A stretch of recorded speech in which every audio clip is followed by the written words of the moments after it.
찬송가 430장입니다. 430장으로 찬양합니다.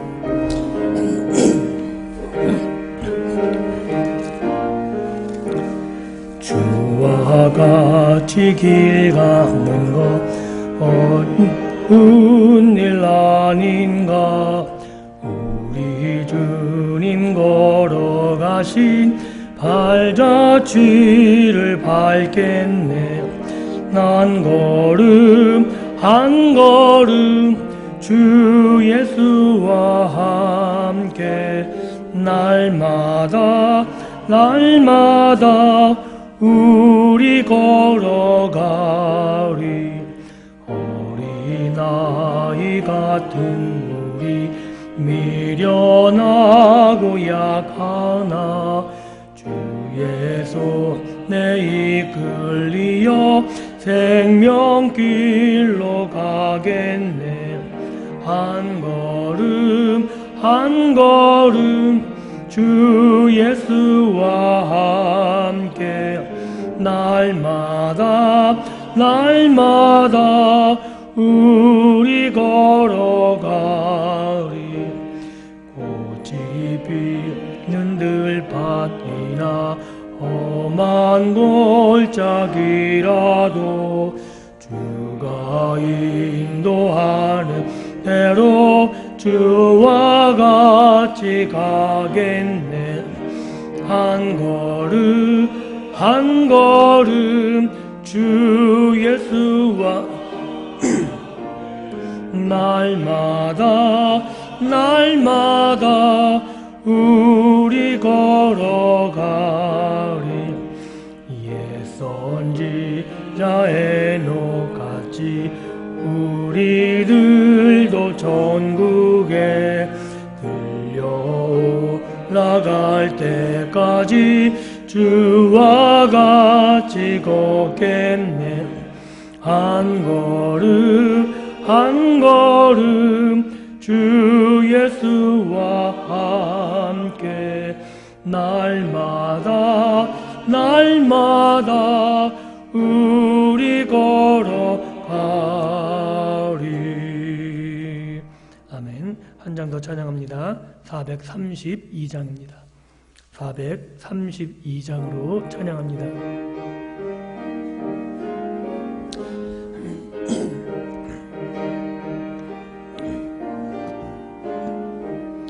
큰 물결이 설레는 어두운 바다, 저 등대의 불빛도 희미한데 이 풍랑에 패져 항해하는 이 작은 배 사공은 주님이라. 나 두려움 없도다. 주 예수님 늘 깨어 계시도다. 이 흉흉한 바다를 다 지나며 저 소망의 나라에 이르리라. 큰 풍랑이 배를 위협하며 저 깊은 물이 벌려 달려드나 이 바다에 노져 항해하는 이 작은 배 사공 주님이라. 나 두려움 없도다. 주 예수님 늘 깨어 계시도다. 이 흉흉한 바다를 다 지나며 저 소망의 나라에 이르리라. 큰 소리로 물결을 명하시며 이 바다는 고요히 잠자리. 저 동력이 환하게 밝아올 때 나 주 함께 이 바다 건너가리. 나 두려움 두려움없도다. 주 예수님 늘 깨어 계시도다. 이 흉흉한 바다를 다 지나면 저 소망의 나라에 이르리라. 아멘. 다같이 사도신경으로 우리들의 신앙을 고백합니다. 전능하사 천지를 만드신 하나님 아버지를 내가 믿사오며 그 외아들 우리 주 예수 그리스도를 믿사오니 이는 성령으로 잉태하사 동정녀 마리아에게 나시고 본디오 빌라도에게 고난을 받으사 십자가에 못 박혀 죽으시고 장사한 지 사흘 만에 죽은 자 가운데서 다시 살아나시며 하늘에 오르사 전능하신 하나님 우편에 앉아 계시다가 저리로서 산자와 죽은 자를 심판하러 오시리라. 성령을 믿사오며 거룩한 공회와 성도가 서로 교통하는 것과 죄를 사하여 주시는 것과 몸이 다시 사는 것과 영원히 사는 것을 믿사옵나이다. 아멘. 찬송가 505장입니다. 505장 찬양 후에 신영희 집사님 기도하시겠습니다.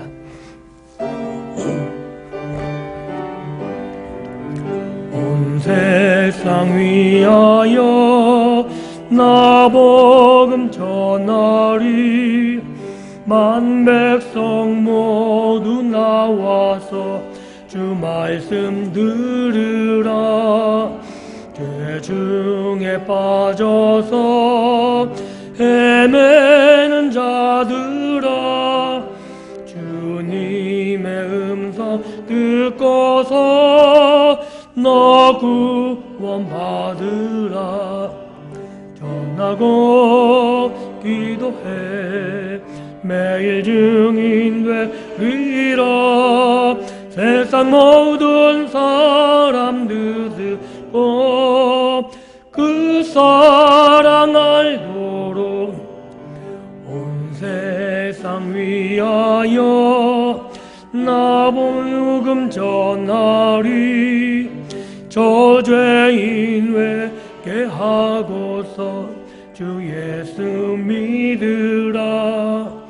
이 세상 구하려 주 돌아가신 것 나 증거하지 않으면 그 사랑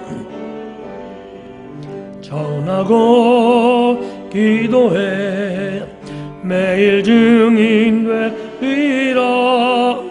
세상 모든 사람 다 듣고 그 사랑 알도록 온 세상 위하여 주의 임하니.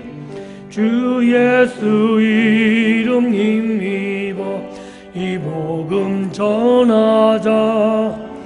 먼 곳에 나가서 전하지 못해도 나 어느 곳에 있든지 늘 기도 힘쓰 전하고 기도해 매일 증인 되리라.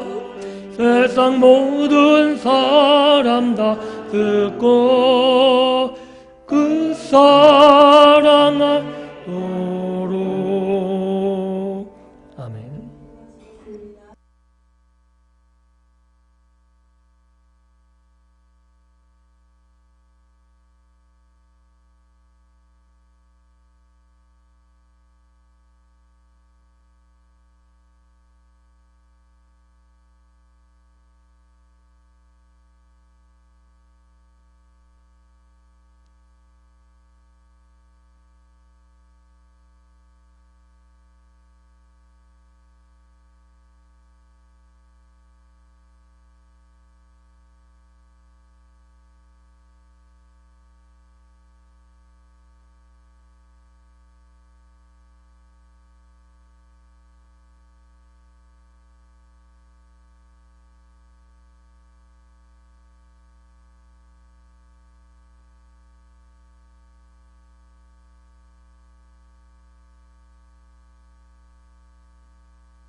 이 저녁에 함께 나눌 하나님의 말씀은 신약 히브리서입니다. 히브리서 11장 22절입니다. 신약 히브리서 11장 22절입니다.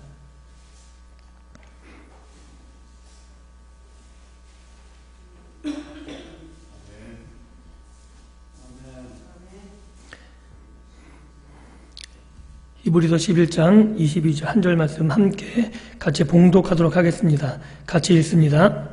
믿음으로 요셉은 임종시에 이스라엘 자손들이 떠날 것을 말하고 또 자기 뼈를 위하여 명하였으며. 아멘.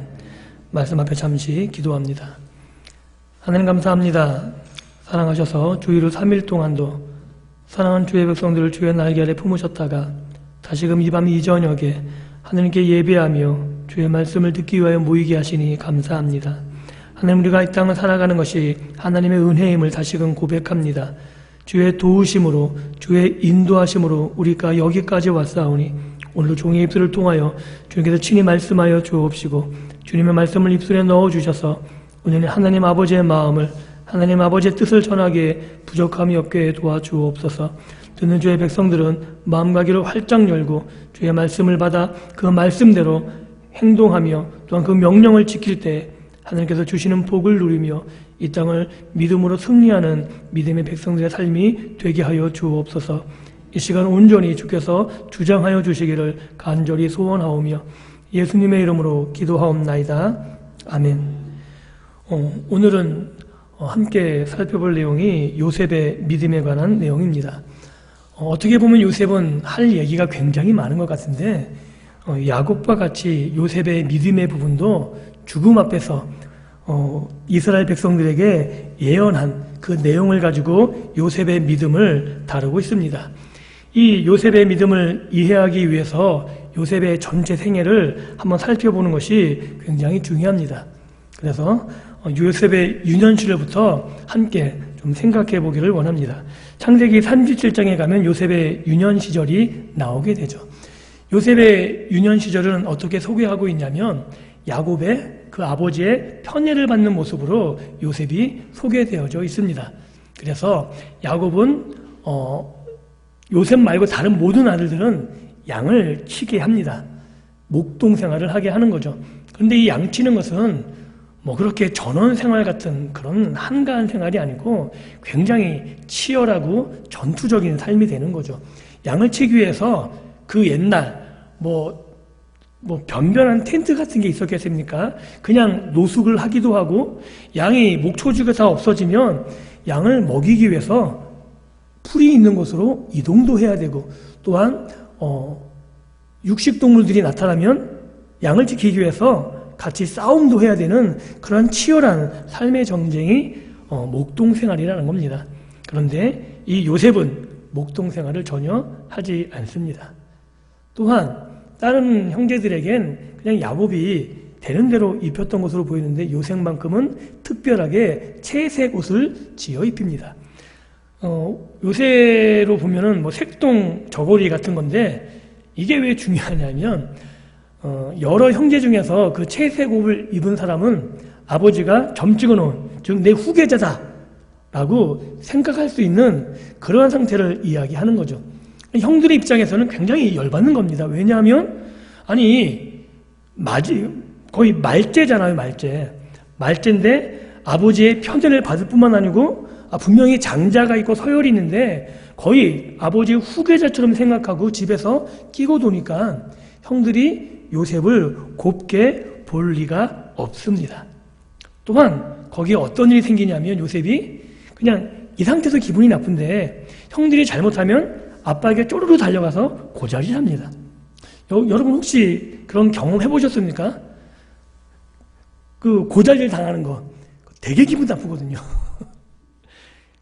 혼나는 건데 그냥 누구에 의해서 고자질 당해서 안 혼나도 될 것이 혼난다 싶으면 그것처럼 화나는 게 없습니다. 그러니 요셉의 형들이 요셉을 얼마나 미워했겠습니까? 그런데 요셉은 거기에 한 가지 더한 일을 벌입니다. 그게 뭐냐면 꿈꾸는 일. 요셉이 좀 그나마 철이 있으면 그런 꿈을 꾸면 마음에 묻어두고 야, 난 하나님이 이렇게 꿈을 꾸게 하셨어 이러면 되는데 그걸 다 형 앞에 얘기하고 자랑하고 다녀요. 여러분 같으면 그런 동생 있으면 어떻게 하시겠어요? 그렇죠. 밉상인데 거기 와가지고 형들이 나에게 절하고 아버지가 나에게 절하고 이런 꿈을 얘기하니까 이건 속이 열불이 나는 거죠. 열불이. 그러니까 요셉이 어릴 때 모습 보게 되면 정말 아무것도 모르는 철부지 같은 삶. 왜냐하면 형들에게 그렇게 꿈을 이야기했다는 것은 형들이 자기를 미워할 거라고는 전혀 생각하지 않았다는 겁니다. 이렇게 아버지 야곱이 끼고 돈 생활을 했기 때문에 요셉은 아무것도 모르는 그런 생활을 하게 되었습니다. 그런 요셉에게 아주 청천벽력 같은 일이 발생하죠. 왜냐하면 믿었던 형들, 자기만 믿은 거죠. 그 믿었던 형들에게 어떻게 돼요? 노예로 팔리는 일이 발생하게 됩니다. 노예로 팔려가서 보디발, 그 애굽의 12대장 보디발의 집에 팔려갔는데 생각해 보십시오. 집에서 뭐 물 하나 손에 댔겠습니까? 뭘 해보기나 했겠습니까? 그런데 보디발의 눈에 들었다는 거예요. 신기하지 않습니까? 요셉이 어떤 일을 통해서 무엇을 통해서 얼마나 재능이 많았기에 시위 대장의 눈에 들었을까요? 성실한 걸로요?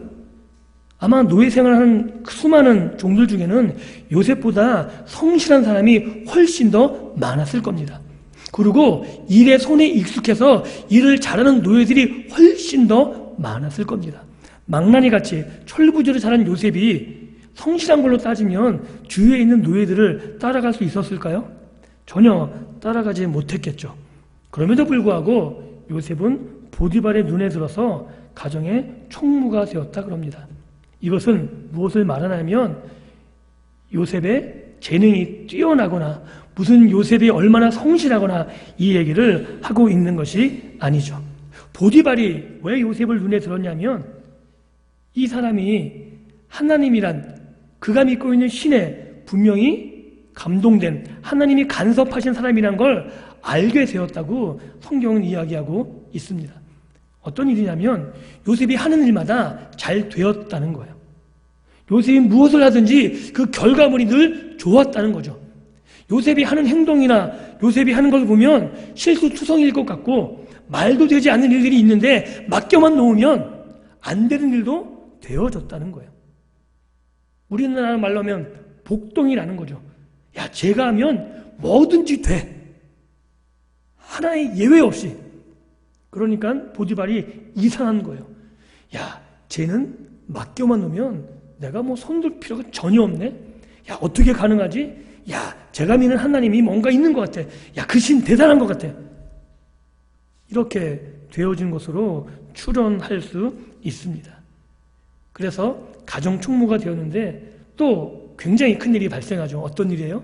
보디발의 아내가 요셉을 유혹합니다. 그런데 요셉은 그 유혹에 굴복하지 않죠. 요셉이 왜 굴복하지 않았을까요? 믿음이 좋았을까요? 물론 어려서부터 아버지 야곱의 무릎에서부터 들었던 형에게 같이 가서 일을 하지 않았지만 야곱이 무릎에서 끼고 자라면서 아마 하나님에 대한 이야기를 많이 해주지 않았을까요? 또한 보디발의 집에서 자신이 하는 모든 일들의 결과물을 바라보면서 하나님이 나에게 간섭하고 계심을 요셉은 충분히 느끼고 있었을 겁니다. 나와 함께 하시는 하나님, 내 삶에 간섭하시고 나를 지키고 보호하시는 그 하나님, 요셉은 그 하나님 앞에 있는 신전의식을 가질 수밖에 없었기 때문에 그 죄를 범할 수가 없었습니다.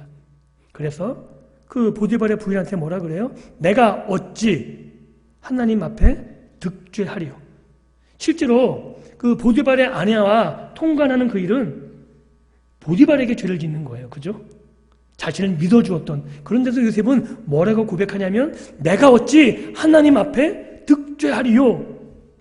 왜냐하면 자신은 하나님이 주목하는 사람이고 하나님이 간섭하는 사람이고 하나님이 늘 함께 하시는 나를 지키고 보호하시는 분이 하나님이라는 사실을 뼈저리게 경험하고 느끼고 있었기 때문에 그렇게 고백할 수 있었습니다. 그럼에도 불구하고 요셉은 어떻게 되죠? 잘못한 게 전혀 없음에도 불구하고 그 아내의 모함으로 그리고 보디발 주인의 노함으로 말미암아 감옥에 떨어지게 됩니다. 감옥에 떨어졌을 때 성경은 뭐라고 기록하고 있냐면 형통이라는 단어를 쓰고 있습니다. 신기하죠? 우리가 생각하는 형통은 일이 잘 되는 거잖아요. 그런데 감옥에 갔습니다. 감옥에 갔는데 뭐라고 기록하고 있냐면 형통했다라고 기록합니다. 그 이유는 성경은 단 한 가지로 요약합니다. 하나님과 함께 하심으로. 하나님이 함께 하심으로 그가 형통했더라. 즉 형통이라는 단어는 내가 잘 되는 것과 관계없이 그 어떤 상황에서도 하나님이 함께하면 형통이라고 얘기하는 거예요. 성경을 한 군데만 찾겠습니다. 시편 105편입니다.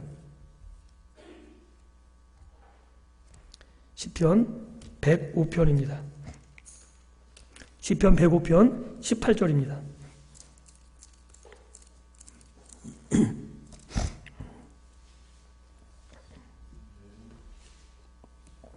제가 가진 성경으로 구약 880면 시편 105편 18절 찾으셨으면 함께 한 목소리를 봉독합니다. 같이 읽습니다.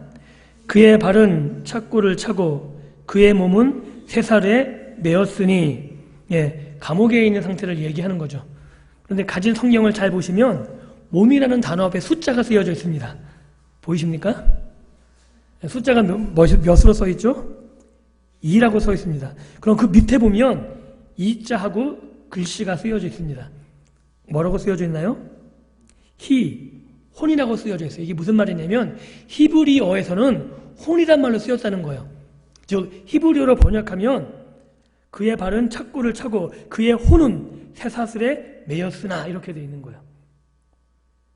그러니까 몸이라는 단어는 의역한 거고 실제로 히브리 단어로는 혼이라는 단어죠. 왜 이 말을 하게 되냐면 우리는 창세기에서 요셉이 형통했다는 단어를 기억하고 있기 때문에 감옥에서도 평안했을 거라는 하나님이 함께 하셨기 때문에 평안했을 거라고 생각하는 경향이 있습니다. 그런데 오늘 시편 105편 이 18절의 말씀을 보면 그런 상황이 아닌 거죠. 이 요셉의 상황은 굉장히 당황스러웠다는 거예요. 혼이 달아날 정도로 혼이 쇠사슬에 꿰일 정도면 어떤 정도라고 얘기할 수 있을까요? 우리나라 말로 번역하면 혼비백산, 넋이나간? 그러니까 절망감에 빠져 있었다고 얘기하는 거라고요.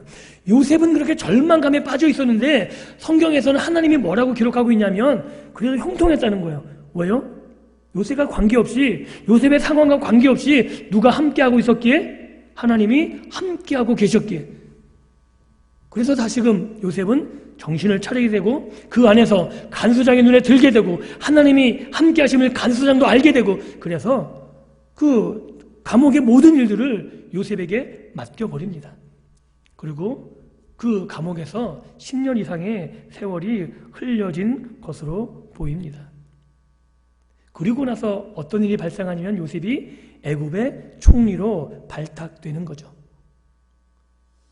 아마도 애굽의 총리로 발탁되기 전까지 감옥 생활에서 아마 많은 연단을 거쳤을 것이라고 추론할 수 있습니다. 왜냐하면 그 감옥은 그냥 일반 잡범들이 오는 게 아니고 고위 관료, 정치적인 영향력이 있는 그리고 왕에서 구태타 음모를 일으킬 만한 세력을 갖고 있는 이런 사람들이 들어오는 거기 때문에 거기서 많은 이야기를 듣고 많은 연단을 받고 그래서 요셉이 단련됐던 것으로 추론할 수 있습니다. 이것은 뒤의 이야기를 통해서 충분히 해석 가능한 거죠. 요셉이 총리로 발탁된 것은 꿈을 해몽한 사건 때문에 그렇습니다. 꿈은 아주 간단해요. 일곱 이삭 비유, 7 황소. 그래서 애굽에 7년에 흉년이 있고 풍년이 먼저 있고 그 뒤에 흉년이 있는데 그 흉년 때문에 풍년이 전혀 기억되지도 않는 이 일이 연속으로 있을 것을 2번이나 꾸거든요. 그것을 애굽의 술사와 박사들이 해석을 못합니다. 정말 해석을 못했을까? 성경의 학자들은 어떻게 이것을 이야기하냐면 해석을 할 수 있었는데 말을 못했을 것으로 보는, 저도 그 해석을 지지합니다. 왜냐하면 이 얘기를 함부로 했다가 자기 목이 달아나게 돼요. 왜냐하면 바로의 실정을 폭로하는 것이거든요. 그 당시에 농업이 안 돼서 나라가 망할 정도가 되면 누가 책임지는 거냐면 왕이 책임지는 거예요. 그래서 우리나라도 비가 계속 안 오면 누가 기후제를 지내요? 왕이, 아니면 그 도시 수령이 기후제를 지내요. 소복 같은 그 죄수복을 입고 머리 풀어헤치고 내가 잘못했으니 비를 내려달라고. 이게 왕에겐 굉장히 치명적인 약점이 되는 거거든요. 그런데 술사들이 대안도 없이 왕이여, 이 애굽이 흉년 때문에 망할 것입니다 라고 얘기하면 자기 목이 어떻게 되겠어요? 그런데 요셉은 전혀 그런 것에 아랑곳하지 않고 떳떳하게 당당하게 이야기하는 거죠. 왕이여, 이제 애굽이 망하게 되었습니다. 그런 대안이 있습니다. 그리고 그 대안을 얘기하고 그 대안을 듣자 바로 왕이, 야, 이렇게 하나님의 감동된 사람이, 하나님의 신에 감동된 사람을 어디서 찾을 수 있겠느냐, 그러면서 요셉에게 애굽의 전 나라를 통치할 수 있는 통치권을 맡기게 되는 거죠. 그리고 나서 요셉이 애굽을 치리합니다. 여러분 같으면, 여러분들이 애굽의 대신 같으면 이방인이죠. 죄수였습니다. 그런 사람이 갑자기 총리가 되어서 다스린다 그러면 기분이 어떠실 것 같습니까? 수긍하실 수 있으시겠습니까? 그런데 요셉의 사건들을 쭉 돌이켜보면 그 모든 애굽의 신하들, 바로만이 아니라 애굽의 모든 신하들도 요셉을 좋아했던 것으로 기록하고 있습니다. 그 대표적인 예가 요셉이 형들을 찾고 만나고 대성통곡했을 때 바로만 기뻐하는 게 아니라 궁 안에 있는 모든 사람들이 함께 기뻐하고 즐거워했다고 성경은 분명히 기록하고 있습니다.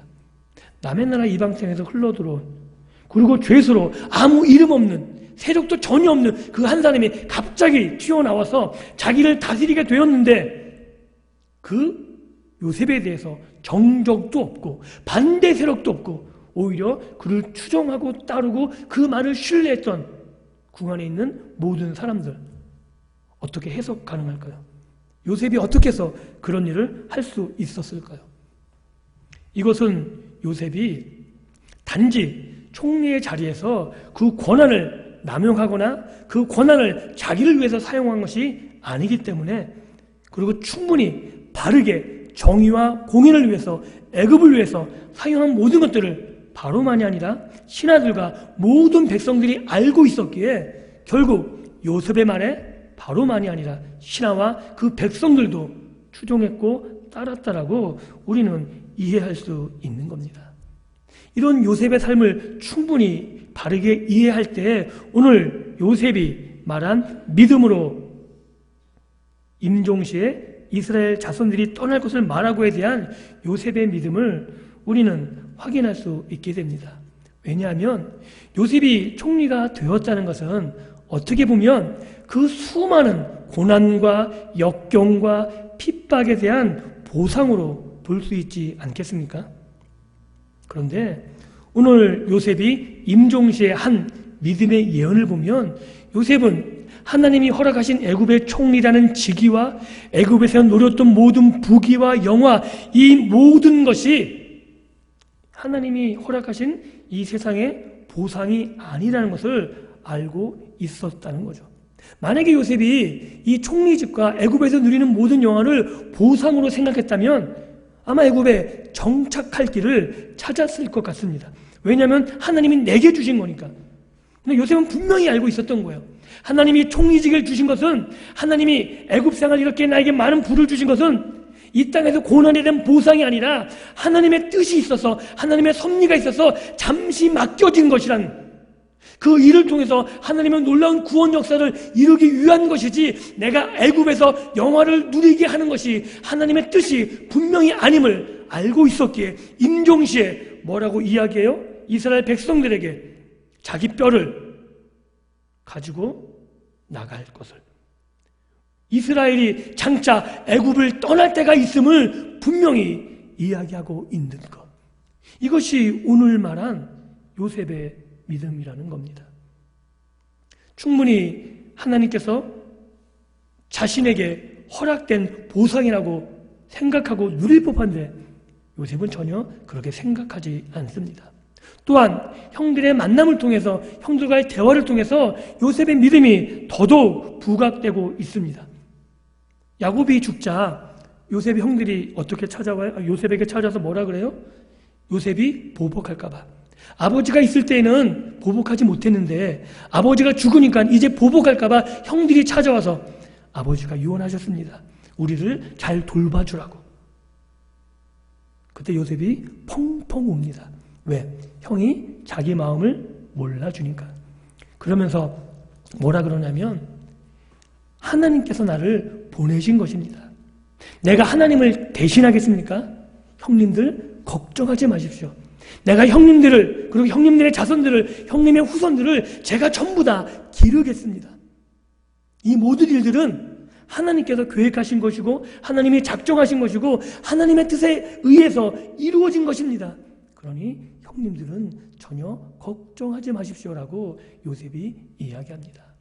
이것은 무엇을 말하고 있느냐면 요셉이 당했던 모든 고난과 요셉이 애굽에서 총리가 되어서 요셉이 행했던 그 모든 일들이 하나님의 경륜 가운데, 하나님의 뜻 가운데, 하나님의 구원을 이루기 위해서 자신이 한 부분, 그 한 부분에 사용되고 있음을 정확하게 알고 있다는 것이죠.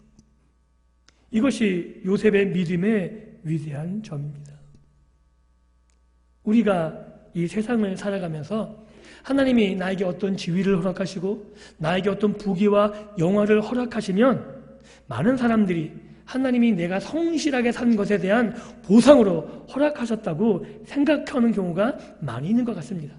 물론 맞습니다. 틀리지 않습니다. 심은 대로 거두기 때문에 우리가 심은 만큼 하나님이 허락하십니다. 그런데 하나님이 허락하시는 보상은 이 땅의 것이 아니라 이 땅의 것을 넘어선 것임을 분명히 기억하셨으면 좋겠습니다.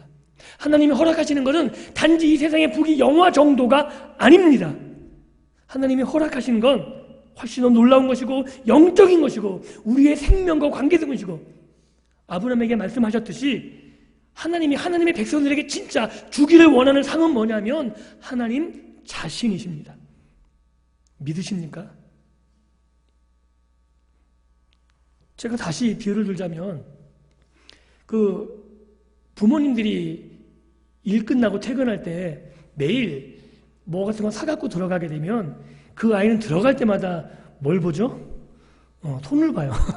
오늘도 그게 있나 없나. 근데 진짜 중요한 건 그 선물이 아니고 누가 더 중요한 거예요? 선물을 들고 온 부모님이 중요한 거죠. 부모님이 있음으로써 그 선물이 있는 거잖아요.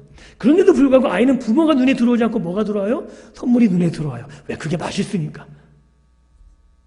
우리가 착각하는 게 뭐냐면 하나님 우리에게 주신 부귀 영화 때문에 하나님이 보이지 않는다는 거죠. 하나님은 하나님 자신을 우리에게 주기를 원하는데 예수 그리스도까지 우리에게 주시면서 하나님 자신을 주기를 원하는데 우리는 하나님이 주시는 이 세상의 부귀와 영화와 권력과 명예 이런 것에 사로잡혀서 거기에만 매달리는 어리석은 모습을 보게 된다는 거죠. 그런데 요셉은 그렇지 않았다는 겁니다.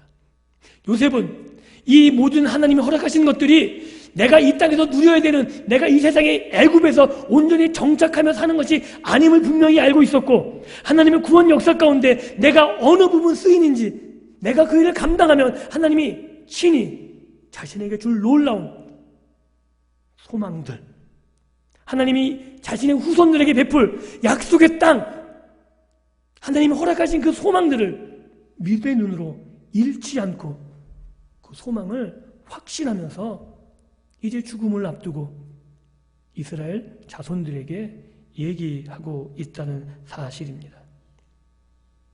이스라엘 자손들에게 떠날 것을 말하고 쉽지 않은 겁니다. 왜냐하면 요셉 당시 최고의 권력을 구가하던 시기잖아요. 바로보다 더 큰 세력을 갖고 있던 시기잖아요. 그런데 그 시기에 이야기합니다. 우리가 반드시 애굽을 떠날 거야. 그때 내 뼈를 반드시 가지고 올라가야 돼.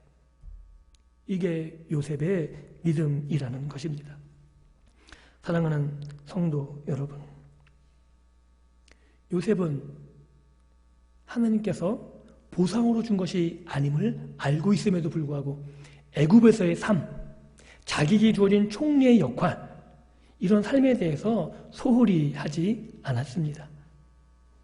그리고 그 열심히 일한 보상을 기대하는 것이 아니라 그 일을 다해놓고도 하나님이 주시는 하나님의 약속을 의지했고 하나님의 약속을 신뢰했고 그 약속을 소망으로 바라보면서 지금 믿음의 후손들, 이스라엘 후손들에게 예언하고 있습니다. 오늘 이것이 우리들의 믿음이 될 수 있기를 주님의 이름으로 축원드립니다. 요셉과 같이 세상 속에 살지만 세상에서 맡겨진 일들, 이것이 하나님에게 나에게 맡긴 일이라고 굉장히 일반 사람들보다, 예수님을 믿지 않는 사람들보다 훨씬 더 열심히 사셔야 돼요. 그런데 그 일로 말미암아 우리에게 주어지는 것은 이 땅의 보상 이상이라는 것을 알고 있으셔야 되는 거예요. 그래서 지금 내가 일을 한다고 내가 어려움을 겪고 힘들어지고 곤란 가운데 처해 있다고 할지라도 거기에 대해서 전혀 거리낄 것이 없는 거죠. 왜냐하면 이 땅은 내가 맡은 역할을 다하면 나는 하늘의 소망을 두고 하나님이 부르신 곳, 하나님이 예비하신 그곳에 가면 되는 것이니까. 요셉은 그 사실을 분명히 알고 있었던 겁니다. 그러기에 오늘 우리들도 세상의 보상을 바라는 것이 아니라 우리가 맡겨진 일, 그 일에 최선을 다하고 하나님 앞에서 하나님의 약속의 말씀을 붙잡고 하나님 나에게 주실 것을 기대하면서 하나님의 소망을 가지고 살아갈 수 있는 저와 여러분들의 믿음이 될 수 있기를 주님의 이름으로 축원드립니다. 이것이 요셉에게 말씀하신, 요셉을 통해서 우리에게 보여주고 싶어 하시는 믿음이라는 것입니다. 하나님께서는 세상 속에서 나를 단련하고 계십니다. 요셉이 수많은 사건과 일들을 통해서 단련되어서 하나님의 쓰시기에 편한 사람으로 만들어졌듯이, 그래서 그 마지막에는 하나님이 나를 이렇게 쓰고 계시는구나, 그 일을 깨닫고 형들에게 복수하는 것이 아니라 하나님이 하신 겁니다 라고 고백했듯이, 여러분들이 많은 사건과 환경과 수많은 일들을 통해서 여러분을 다듬어내셔서 결국 여러분의 입술을 통해서 요셉과 같은 고백을 듣기를 원하시는 겁니다. 하나님이 하셨습니다. 하나님이 이렇게 하실 겁니다. 하나님이 나를 이렇게 만드셨습니다. 이 놀라운 고백이 저와 여러분들의 입술의 고백이 되어져야 할 것입니다. 그래서 요셉과 같이 하나님이 나를 통해 일하고 계심을, 그리고 하나님의 계획이 나를 통해서 이루어져 가고 있음을 분명히 깨달으시고, 그 깨달음 속에서 하나님이 주시는 것, 그 약속의 말씀을 부여잡고 오늘 주어진 일, 영적인 것이 아닐지라도 하나님이 그 일을 통해서 나를 훈련시키고 계시고 그 일을 통해서 나와 함께 일하실 것이며 그 일을 통해서 하나님을 나타내기를 원하시는 그 하나님의 뜻을 분명히 알고 오늘 나와 함께 하시는 하나님 앞에 감사와 찬양을 돌리시며 믿음으로 나에게 주어질 그 더 놀라운 하나님의 상급을 기대하고 바라보시면서 오늘도 주님과 함께 동행하며 믿음의 삶을 살아가시는 저와 여러분들의 믿음의 삶이 될 수 있기를 주님의 이름으로 축원드립니다. 기도합니다. 하나님, 감사합니다. 하나님이 하신 일들을 믿음의 눈으로 볼 수 있었던 요셉과 같이 오늘 나를 통해 이루시길 원하는 하나님의 뜻과 계획을 믿음의 눈으로 바라볼 수 있도록 은혜 베풀어 주옵소서. 이 땅의 보상을 기대하는 것이 아니라 하나님이 나에게 허락하신 더 좋은 상급을 바라볼 수 있도록 도와주시고 하나님의 경륜과 하나님의 계획을, 하나님의 섭리를 깨달아 알아 하나님 앞에 감사와 찬양으로 나아가며 오늘도 나를 통해 일하시기를 원하는 앞에 내 삶을 내어드릴 수 있는, 나를 통해 일하시기를 원하며 또한 그 하나님 앞에 온전한 믿음으로 나아갈 수 있는 우리들의 신앙의 모습이 될 수 있도록 은혜 베풀어 주옵소서. 우리에게 주어진 모든 삶의 부분들 안에 우리가 최선을 다해서 살아가게 도와주시고 우리의 삶을 통해서 많은 사람들이 나를 만나는 우리의 이웃들이 하나님을 알게 도와주시고 또는 하나님을 만나게 도와주시고 그래서 온전히 하나님께 영광을 돌려지는, 하나님께 영광이 돌려지는 믿음의 삶을 살다가 주 앞에 설 수 있도록 은혜 베풀어 주옵소서. 감사드리며 예수님 이름으로 기도하옵나이다. 아멘. 찬송가 550장입니다.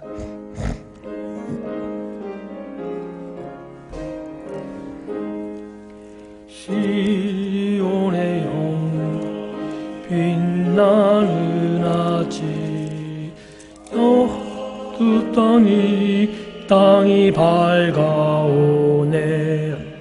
슬픔과 애통이 기쁨이 되니 시온의 영광이 비춰오네.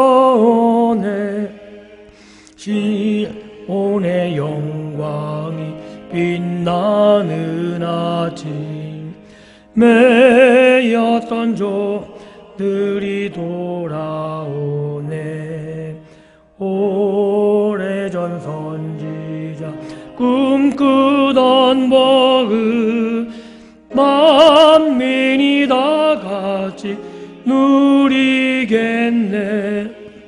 보아라 광야에 화초가 피고 말랐던 시냇물 흘러오네.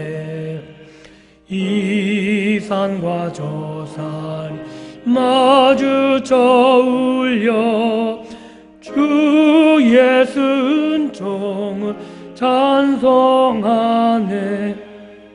나들아 바다 많은 섬들아 찬양을 주님께 드리어라.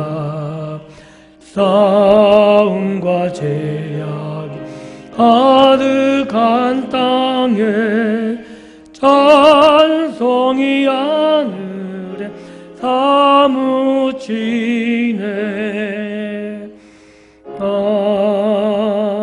아멘. 교회 소식을 알려드립니다. 돌아오는 주일 저녁부터 수요일 저녁까지 매 저녁 시간만 제31차 영적 대각성 집회를 실시합니다. 목장 예배 드리시면서 많은 성도들에게 권면해 주시고 시간을 다 조정하셔서 모두 다 참석할 수 있기를, 그런 잔치에 하나님의 참석해서 큰 은혜를 받을 수 있기를 부탁을 드립니다. 그리고 부흥회를 위해서 새벽을 깨워 좀 기도했으면 좋겠습니다. 새벽에 좀 힘드시더라도 나오셔서 은혜 받을 마음의 준비를 할 수 있도록, 또한 함께 모두가 은혜 받기를 위해서 같이 기도하는 시간을 가지셨으면 좋겠습니다. 11월 셋째 주 추수감사주일 저녁에 바울 선교회 주최 찬양대회가 있습니다. 기간별, 목장별, 중창, 개인, 가정 다 가능합니다.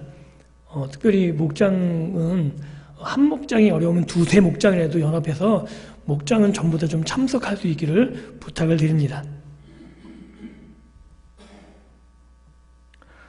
다른 광고 있으십니까? 없으시면 이 시간 잠깐 기도하고 기도 후에 주님께서 가르친 기도로 예배를 마칠 텐데, 먼저 기도할 때 우리 목사님에도 기도해 주십시오. 이곳에 서셔서 말씀을 전하셔야 돼요. 생명의 말씀을 책임진 분이신데 하나님 그 목에 성대 붙잡아 주시고, 또한 교회 이전 위에서 앞장서서 일하고 계신데 지치지 아니하도록 여러분들이 기도해 주셔야 됩니다. 누가 기도하겠습니까?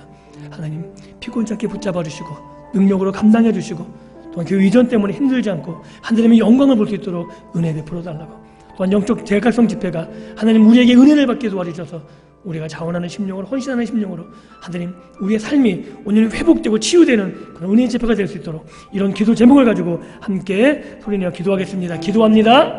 하나님 감사합니다. 주께서 은혜 베풀어 주셔서 오늘 우리에게 말씀하여 주시고 믿음의 삶을 알게 해주시니 감사합니다. 하나님 도우셔서 우리가 믿음의 눈을 가지고 이 땅을 살아가게 도우시되, 특별히 우리에게 부여진 믿음의 삶을 우리가 하나님과 함께 하나님과 동행하며 살아가게 도와주시길 간절히 소원합니다. 특별히 이 시간 기도하옵기는 사랑하는 목사님을 위해서 기도합니다. 우리 목사님 생명의 말씀 책임진 분이신데 하나님 목의 성대가 장애가 되지 않게 도와주시고, 하나님 마음껏 주의 말씀을 증거하기에 부족함이 없도록 붙잡아 주시길 간절히 소원합니다. 능력의 장중에 붙잡아 주셔서 피곤치 않게 도와주옵소서. 하나님 마음껏 주의 이름을 외치며 주의 말씀을 외치기에 부족함 있게 도와주시고, 귀한 목사님의 복음의 전파를 통해서 생명의 말씀의 증거를 통해서 죽은 영혼을 살리시며 상처받은 영혼을 치유시켜 주시며 하나님의 교회가 목사님을 통해서 힘있게 전진해 나갈 수 있도록 놀라운 부흥의 역사가 일어날 수 있도록 우리 목사님 사용해 주시기를 간절히 소원합니다. 또한 교회 이전을 꼭 기도하는 것이 있습니다.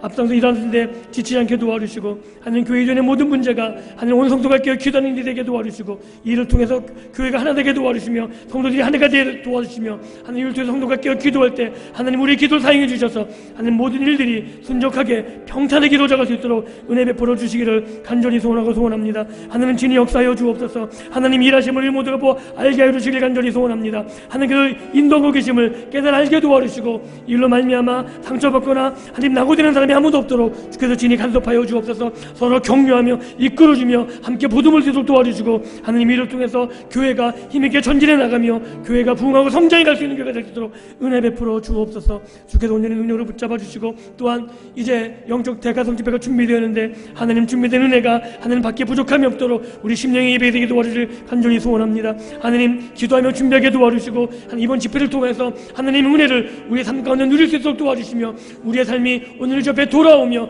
우리가 자원하는 심령으로 앞에 나가서 헌신할 수 있도록 주께서 도우시고 간섭하시고 친히 역사하여 주옵소서. 하나님 이 예배를 통하여서 하나님 부흥회를 통하여서 온전히 하나님께 영광이 되는 집회가 되어주시고 하나님의 뜻을 우리가 깨달아 알며 하나님의 역사를 체험할 수 있는 귀한 집회가 될 수 있도록 은혜 베풀어 주옵소서. 주께서 온전히 함께 하실 믿고 감사드리며 예수님의 이름으로 기도하옵나이다. 아멘. 하늘에 계신 우리 아버지여, 이름이 거룩히 여김을 받으시오며 나라가 임하옵시며 뜻이 하늘에서 이루어진 것 같이 땅에서도 이루어지이다.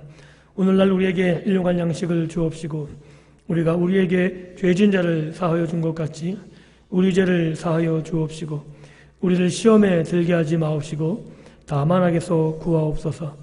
대개 나라와 권세와 영광이 아버지께 영원히 있사옵나이다. 아멘.